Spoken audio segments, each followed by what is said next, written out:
Po revolúcii sa roztrhlo vrece s finančnými poradcami, poisťovacími agentmi a maklérmi.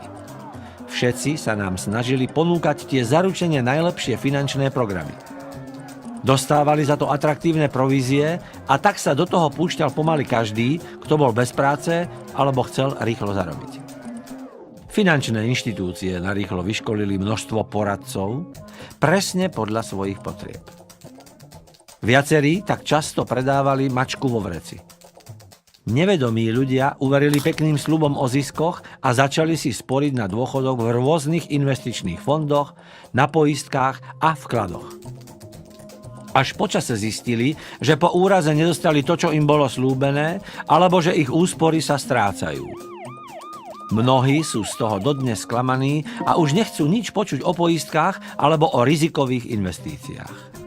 Toto sa v rôznych obmenách deje neustále.